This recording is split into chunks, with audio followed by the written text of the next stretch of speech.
A good Friday morning, Quad Cities. Isn't it nice to finally get some clean, fresh air back in our region? Instead of the smoke this morning, we're actually talking about fog. That's a nice change. A reminder, we've got a dense fog advisory until 8 o'clock, and then we'll let that expire. Just make sure you're reducing your following distance, or excuse me, increasing your following distance, reducing your speed is what I meant to say, and also make sure you're using your headlights too for some of that thicker area of fog. On the radar, this is just after 7 o'clock this morning. Here comes that next round of severe weather, severe thunderstorm warnings with this potent complex sitting in southern Iowa. There's Des Moines, there's Creston, Iowa-Missouri border right here. Now, tracking this, it's mostly going to follow due east, but I think it's going to take a little bit of a southeastward turn with time. So that puts it in and around the Galesburg area, likely before, just a little before 11 o'clock this morning.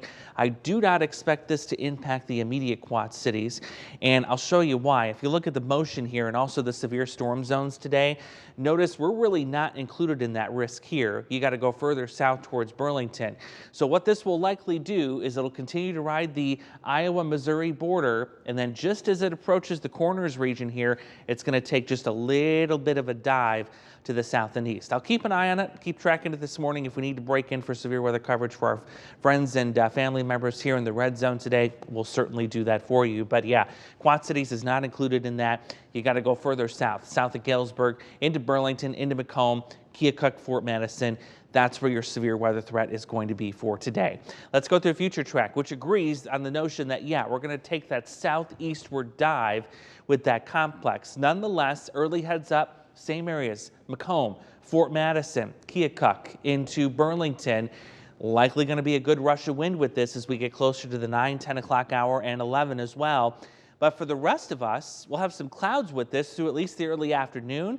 Then we'll clear out, break into some sun. I don't see much storm development taking shape here as we go into the afternoon. But with this clearing, it is going to get hot today, mid to upper 80s. Now late tonight, that's when we're going to see a better chance for some scattered showers and thunderstorms to redevelop, especially after midnight. You're seeing a couple of those south of Interstate 80. There'll be a few more through tomorrow morning. This is 9 a.m. We'll get into the afternoon. Still a few more scattered about. But notice we've got a lot of dry areas here. It's not a solid rain, so there will be some opportunity to get outside and certainly enjoy the cooler air. Look at that, 80 for a high to start the weekend. We'll go into the mid-80s for Sunday with a couple of scattered showers and storms left over before we get into that temporary dry pattern for early next week, including Independence Day. Hot and humid, will be in the low 90s. Same for the first day of the John Deere Classic. Tournament play begins on Friday, and so far it looks like, at least for the tournament portion anyway, we will be dry.